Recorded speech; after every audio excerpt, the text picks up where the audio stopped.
John from What Up, and welcome back to another video. And today's the day that season 2 of Sony and Amazon's Wheel of Time show premieres tonight on Prime Video, 8 p.m. Eastern.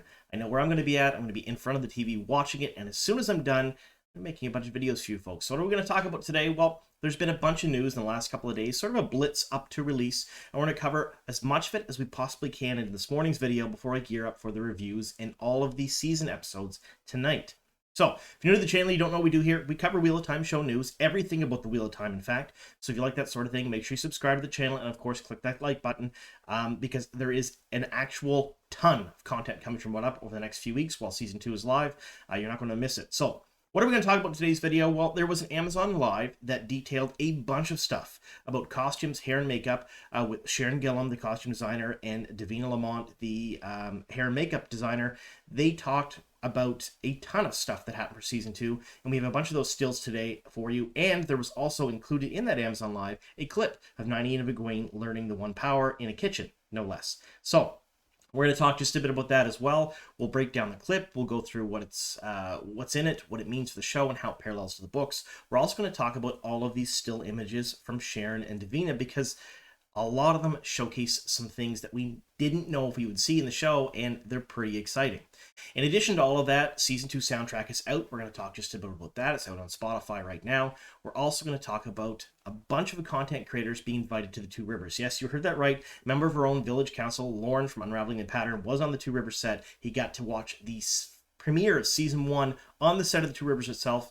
There's a bunch of stills from that. We're going to showcase those and talk just a bit about that. We have a packed news episode for you today. I'm going to try to get through it as quick as possible because there's a lot to talk about, and I have a lot to prepare for this evening. So, before we get into the video, I do have to give a bit of a spoiler warning since we're talking about Season 2 and it premieres tonight. So, spoiler warning. Since we're talking about elements, costumes, hair, and makeup, as well as a clip from Season 2 of Sony and Amazon's Wheel of Time show, if you have not read the first 3 books of Robert Jordan's Wheel of Time series, that's The Eye of the World, The Great Hunt, and The Dragon Reborn, or have not seen the first season of Sony and Amazon's Wheel of Time show, streaming on Prime Video right now, it's episodes 1 through 8, be forewarned, I may ruin plot points and character arcs from both of those mediums. Alright, so during the Amazon Live, Sharon and Davina talked a lot about the costume design and the hair and makeup, because that's what they do for the show, what they were inspired by, how things came to be, and the sheer volume of characters that they had on set. Now, during this, they gave us a ton of stills. We're going to talk about a lot of these stills and showcase them here, because they show some absolutely gorgeous costumes. I've said it before, and I'll say it again, I think that the step up in costumes from Season 1 to Season 2 is absolutely dramatic. Now, that isn't to say that I didn't enjoy the costumes for Season 1. That's not the case at all. I really, really enjoyed them. I just like these that much more. It's a super upgrade in my opinion. So, we're going to start off with Varen Sedai. She's played by Mir Salal, and we've only seen her in one 3-second, I think, maybe 4-second promotional clip, other than the leaks we've seen from behind the scenes. So, officially in her costume, we've only seen her once, maybe twice before, and this is great. We get to see her a couple of times in these stills, and they've absolutely knocked it out of the park. As far as I'm concerned, Varen is perfect. What she's wearing is perfect. I super love it. Now, Varen is 100% a fan favorite. In fact, she's my 3rd favorite character. There are 2 above her, and those of you who watch the channel for a while know who they are, but we're not going to get into that today. We're not stealing the limelight from the video to talk about those 2 characters. But she is definitely beloved by most of the fandom, especially people who finished the book series. Now, I can't get into spoilers, so I only gave 3 book spoiler for this video, but she instantly becomes a fan favorite at one point in the books, and it's absolutely amazing. The scenes with her in the books are incredibly powerful. I can't wait to see them on screen. We also get to see a number of shots of Moraine. This is just the first of a few in these stills where she's looking disheveled, she's looking unkempt, she's looking not so sure of herself. I love the costumes, and I love the choices that are made for when she's like this. Now, we know at the end of episode 8 in Season 1, she lost the ability to channel. Now, the general consensus among the fandom, and this is what I believe as well, is that she had a shield tied off on her by a Shamael, and that she needs to find another man who can channel to untangle that shield. Likely Rand, probably not Logain since he's been channeled, but likely Rand because he's the only other man that we know of right now in the 2nd season that can channel. So we think that her journey is going to lead her to him, and then he's going to have to learn how to use the power and sort of kind of save her from that shield. That's my guess anyway. I don't know if that's the case. There's been some rumblings that maybe perhaps she's been stilled, but I don't think so. I think she's going to regain the ability to channel, definitely, because she is she is the main character of the show, so she definitely has to get her ability to channel back if they're going to keep Rosamund Pike on as Moraine and have her run through parts of her plot lines from the book series. All right, so next we have the Shan Chan. This is Alwyn High Lady Sarath's voice, and she is absolutely gorgeous. I love the face shields that they have on these characters, especially High Lady Sarath and Alwyn. They add just that much more little bit of mystery. Now, there was a lot of leaked images of the Shan Chan, especially the soldiers, early on when they were filming season 2, and we weren't quite sure how the end result was going to look. But in all the production stills and the actual promotional material, they look absolutely gorgeous. Like I said, I haven't seen a bad costume yet for season 2, and I love the way the Shan Chan look. They definitely draw the eye every single time they're on screen. They are exotic, they are cool, and they are definitely badass looking. So, we have Rand. I don't know if you recognize this or not, but this is the red coat that you see him on the cover of the book series with. It's a little different. There's slight changes here, but it was definitely inspired by that. So this is definitely Fancy Rand, Lord Rand al'Thor himself. So in the book series, of course, we know that he went through a adjustment period from being a shepherd to being the Dragon Reborn. And when everyone was calling him Lord, he kind of ran from it. Moraine had to burn all of his clothes and give him really what he considered fancy clothes, but they were just serviceable clothes basically at that point, and then everyone started calling him Lord. So I think we're going to see something similar in the show, because we have seen a lot of images, and we'll show one here in a few minutes, of Rand in simple Two Rivers woolens, and he does sort of make the upgrade to more of a nobleman, or what the High Lord Dragon should be wearing. So pretty neat, but again, this is the iconic red coat that you see Rand in on the cover of the book series. Super cool to see. Now, we have another shot of Varen Sedai and who we believe to be Thomas, her warder, in the background. Now, we're not 100% sure on this, and there is some other images of Thomas. He's basically been cast already. We talked about him in another video, and I'm almost sure that this is him here. However, we haven't seen him in action. We've seen some clips from promotional material that look like it's from this particular garden, where Varen and Thomas are sitting, with a shot of Thomas walking towards a doorway. We didn't know it was him, and there was a whole lot of guesses at the time, whether it be High Lord Barthanes, perhaps it could have been someone else, Lan in Nynaeve's accepted test, and like in the future. We really didn't know, but now we're kind of thinking it's Thomas. But again, Varen, they've knocked the costumes out of the park for this. I think she definitely, Mira Salal definitely channels Varen perfectly. That's just my opinion. And we got, of course, Celine / Lanfear. We can't say one without the other because she's the same person. And I can tell you for a fact that in the show, they're not using a different person for Celine and Lanfear. It's the same actress for both, which makes total sense. But Matt Hatch over the Dusty Wheel was super happy with this when it got leaked, and then even more happy when it was official. And there's been a ton of memes made from this particular image where she's saying Matthew for Matt from the Dusty Wheel, because Lanfear's his favorite character and has been for quite some time. But again, Celine's costuming, absolutely gorgeous. I don't think, in my opinion, and I've heard a ton of opinions on this, they could have picked someone better to play Lanfear, at least from what we've seen so far. I think she fits the motif of the character perfectly, and I think she's an exceptional actress, and I think she's going to knock the role out of the park. But again, her costumes, just top notch here. So now we have, again, this is another shot of Moraine. We know at one point or another during the second season, Moraine just kind of goes off on her own and leaves everyone, including Lan, behind, and is pushing them all away. She's trying to deal with the fact that she lost the one power. I don't know where this fits in. I don't know if she goes to see Vandene and Adelius, like she does in the book series, to get some information on her block or her shield, or if this is just her kind of running away to a farm and working manual labor to sort of sweat out the idea that she can't use the one power anymore.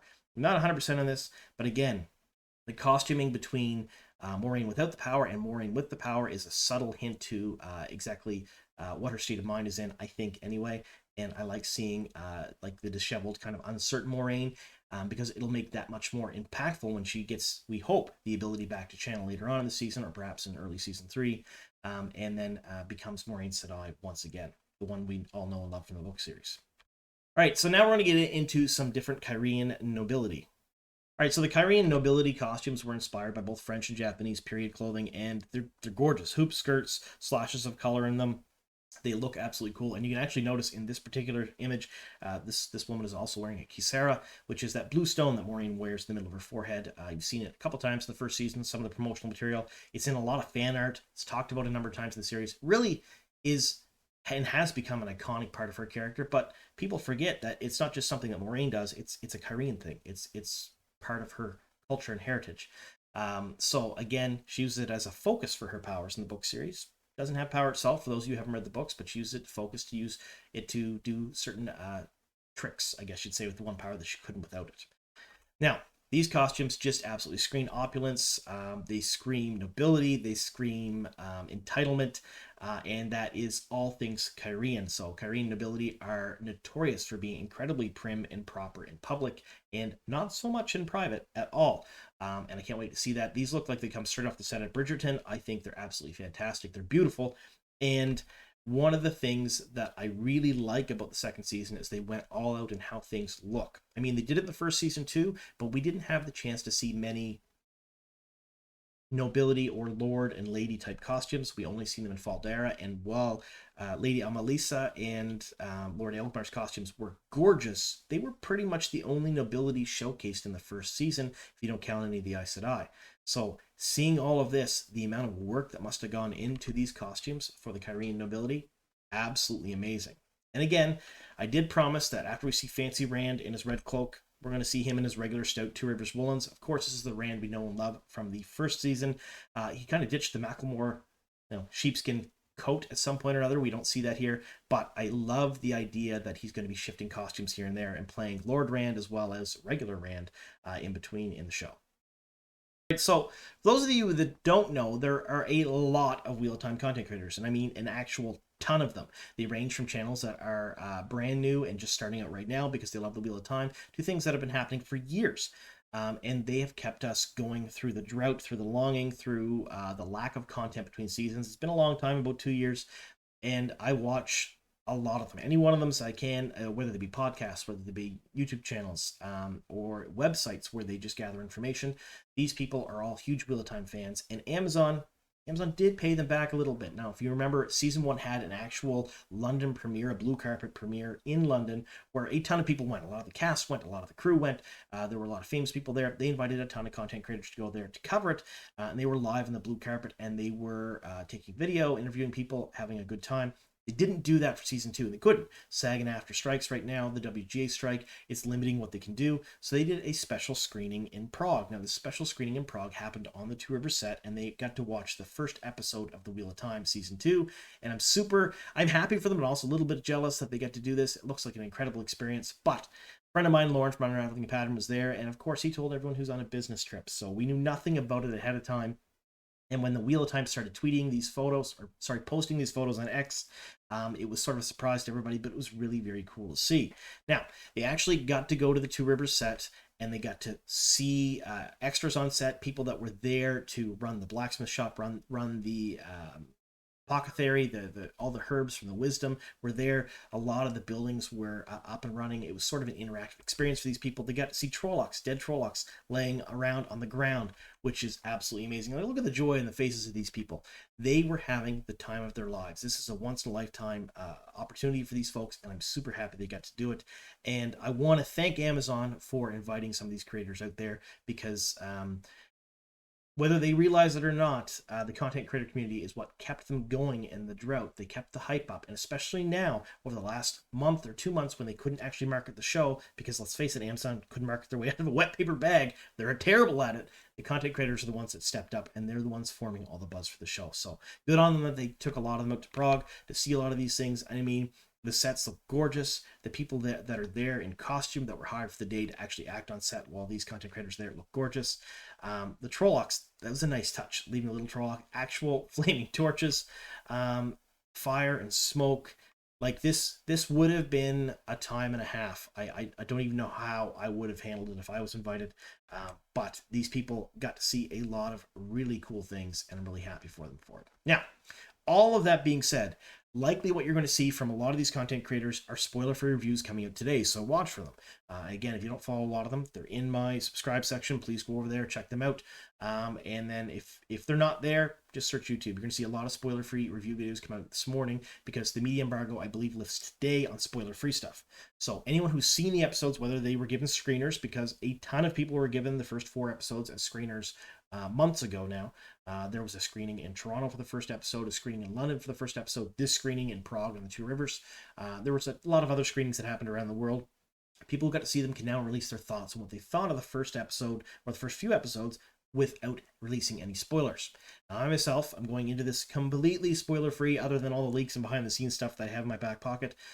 So I have not seen any of the episodes yet. So when I do my reviews this evening, it'll be after I watch the first episode with my family, and I'll be jumping over here online to do and record my thoughts fresh. It's not something I've done a while ago. It's not something that I've seen a while ago and I'm going to be rehashing. This is going to be all brand new to me as well, and I'm really excited to do that. So get your fill of spoiler-free stuff today, and then tonight, make sure you're following the channel. Make sure you're here at some point overnight tonight and all day tomorrow for the Easter egg videos, the breakdowns, the reviews. I'll do spoiler-free and spoiler in the same video. We'll cut them up so you can watch half the video if you haven't seen the episode yet. Absolutely spoiler-free, and then we'll move into spoilers afterwards. Pretty cool stuff. All right, so now we're going to talk about that clip. So I've left a link to it down below in the description box. It's in the Amazon Live. It's within the first 5 minutes of the show. Go over there and watch it when you're done this video. I'm not going to showcase the clip here in this particular video because the video is getting a little bit long, and I want this Amazon Live to have some views because it didn't get near as many views as I expected it would. There's not as much hype out there among the official channels as there is among some of the content creator channels like the Dusty Wheel. So I'm hoping that some of the official stuff gets some more eyes on it. Now, this particular clip, for those of you that don't want to go watch it, basically showcases Nynaeve and Egwene in the Tower Kitchen with a few other novices, and Elitsas Graphic, played by Priyanka Bose, shows up and starts giving them an impromptu lesson on how to use the one power. She explains what the 5 powers were: air, fire, water, earth, spirit. She explains how they're used, how they're weaved together. She also explains what the hand movements are and how they're important in the weaving. And she basically takes a bucket of dirty water and says everyone will drink their water before the end of the day, and gives everyone a glass of this dirty water and says you'll clean it. She explains to them how to clean it, how to use the one power to weave air and earth together in order to clean the water, and then she drinks her own clean glass of water. Now, during this, there's a bunch of important stuff that happens. In the first season, there was a lot of people that were very upset about the portrayal of the one power. They thought that it wasn't portrayed properly. And I said here on the channel a number of times, likely it was the unreliable narrator trope that they were using. It was used all the time in the books. Basically, the people who the scenes were from their point of view didn't understand what was going on properly, so either the information that the audience or the reader was given is wrong, incomplete, or muddled. And that's, I think, what we got a lot of season 1, and that's on purpose. And I think it was a really good job because they did a lot in the books. It was a good nod to the books doing that. So one power wasn't explained very well in the first season. It was all kind of looking exactly the same. It was all kind of mashed together, and there was a lot of questions on whether there were the same aspects of the one power in the show as there was in the books. This here kind of puts a lot of this to rest. They talk about the one power being 5 separate powers, how they're weaved together, how hand movements are important. Now, for those of you who have read the books, or those of you who haven't read the books, hand movements were mentioned a lot in the book series. Aes Sedai were hobbled by their hand movements. If they learned how to use a weave, waving their hands, like most of them did, they had to wave their hands in that way to run the weave again, at least at full power. They could learn it separately, but it would always be less powerful than the first time they learned it. So it was mentioned a lot, and it was actually a big part of making the White Cloaks a lot scarier in the first season, because they know they can immobilize Aes Sedai's hands. Likely, she can't channel or do too many weaves because she learns to channel with her hands. And this lesson actually talks about that. Priyanka Bose, Elitsas Sedai, is saying, use your hands in this way for earth, use your hand this way for air. And during it, Egwene actually is incredibly stubborn, like Egwene normally is, and says, I'm not here for easy. And she refuses to use her hands, which is good on her, because when she does learn later on from other people in the book series, she learns to channel without the use of her hands, which is kind of a big thing for Aes Sedai, because not many Aes Sedai could do that. Also, important in this is Nynaeve's block. It's fully mentioned, and it's fully mentioned that she hasn't really channeled much of anything in the last 5 months. So this scene is set about a half a year after the end of the episode 8 of season 1. And I think most of season 2 is set about 6 months later. At least that's what has been told to us by some of the production team. So I think that time gap is going to account for increased skills in both fighting, increased skills in the power, increased awareness of the world around them, and friendships forged off camera, so we can start and hit the ground running for the second season. Either way, a really incredible scene, and I like seeing the interaction, the teaching, and I hope there's more scenes like this in the show, because I really enjoyed reading about it in the book series. All right, so the last thing we'll talk about today is is the soundtrack. The season 2 soundtrack is released September 8th, although there is one track out right now. So I've left a link down below to Spotify where you folks can go and listen to that one song. It's Egwene's soundtrack, or Egwene's theme song, I guess you'd say. But there are a ton of other tracks on here that are listed to come out September 8th. So we have the Desert Warriors, which I assume is in reference to the Aiel. The Helene, which is the return for the Shan-Chan. Darkness and Shadows. I assume that's likely the Dark Friend Social, or perhaps something similar. Leandrin, of course, it's Leandrin's theme. Avienda's theme, Matt Cawthon's theme. The Dragon's Hearts. This is centered around Rand, likely in one of the scenes where he is more embracing his dragon-esque capabilities. One for Nynaeve, Last Light and Coming Home. So Last Light and Coming Home are kind of interesting. I'm thinking they're likely going to be during the accepted test for Nynaeve. Either way, there's 11 tracks on here. They're all released September 8th, and I think that it's going to be very interesting to hear all of them, because the one for Egwene that's out right now that everybody can listen to is absolutely fantastic. Lauren Balfe doesn't put out bad music. He puts out incredible music. If you don't know who he is, he does a lot of stuff for Marvel, does a lot of stuff for Disney, for Fox, or formerly Fox, I guess.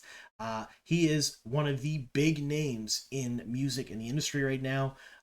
If you don't know who he is, you've definitely heard a lot of the stuff without even realizing it. All right, so before I let you folks go and I start preparing for this evening, I want to give a rundown of what expect to see from What Up over the next couple of days. Tell your friends, tell your family, share this video around, share my link around, have people subscribe to the channel, and watch my videos, because there's a ton of stuff coming out. So the first thing we're going to do is I'm going to watch the episode tonight. You'll have a review come out. The review will be half spoiler free, half spoilers. So if you haven't watched the episodes yet, or you can't watch them until another time, or if you haven't really re-upped your subscription to Amazon yet, the review will definitely be spoiler free for the first half. So I won't ruin anything in that first half. I'll give my thoughts on it. I'll give a rating, a score out of 10 like I did for the first season. I'm not going to be overly harsh. I also won't be overly gushing. I'm going to take this not as a fan, but as actual TV. So the fact that there are changes from the book series to the show does not factor into my reviews. It's how good the TV is, how happy was I with it, and it's a bunch of different things. So we'll go through VFX, we'll go through acting, we'll go through writing, we'll go through set locations, cinematography, editing. Editing was a big one for season 1. Whoever the editors were in season 1, in my opinion, did a terrible job. They edited out a lot of stuff, or edited things together improperly. The writing, again, another big thing. It was either really good or not so great for season 1. So I'm kind of going to be watching all of those things for season 2. And I've said it before, season 2 should hit the ground running. It's been 2 years. We're in the middle of the strikes. They can't promote the show. There's so many obstacles in front of the Wheel of Time right now. During season 1, they had the COVID shutdowns, 2 of them. They had a main cast member leave the show, Barney Harris, who played Matt Cawthon. They had a lot of challenges, a lot of rewrites, losing locations and stuff on the fly. Now for season 2, the filming went off with pretty much without a hitch. It's the promotion and the release that's suffering right now. I'm hoping season 3, which is filming as we speak, they've already been renewed for season 3. It will be coming out at some point in the next year or two. I'm hoping for that. Not only does the filming go off without a hitch, which so far it seems to be, I'm hoping that the release does as well. So tonight, review within an hour of the show being out. Tomorrow morning, very early morning, I have a busy day ahead of me tomorrow. Very early morning, you're going to get an Easter egg video. So I'm going to go through all the Easter eggs that I've seen in the first episode. Tomorrow afternoon, you're going to get a breakdown. Breakdown videos where I take all of the elements of the episode, compare it to the book series, explain what's going on, and explain wider things that are happening. Because there's a lot of things that happen in the show that are Easter eggs to the book viewers that are in the Easter egg video, but they may also lack explanation for people who haven't read the books. That's what the breakdown's for. We'll go through and we'll explain how everything sets up and where they're at in that. And then tomorrow morning, or the morning after, rather, you'll get my review for episode 2. That evening, my Easter egg the following morning. So we'll put out 2 videos per day. And then, of course, I'm leaving time in between for any breaking news, any other things that are going on. I suspect there's going to be some. All of that's coming out in the next 6 weeks here on the channel. So there's a ton of stuff for season 2 coming out. And then as soon as season 2 is done, we're right back to season 3 leaks, and I have a bunch stockpiled. I actually have a ton of them already recorded where I don't have a goatee or any sort of facial hair at all. Back when I was completely baby-faced and looked a little bit like a frog, they're already recorded. They're ready to go. They'll start dropping at the end of season 2. So again, get the word out there. What up? Let everybody know to subscribe and watch the videos over the next little bit. There's a ton of stuff coming, and I hope you are all as excited for season 2 as I am. It's just a few hours away. Thank you so very much for sticking with us here to the very end. Here's to many more.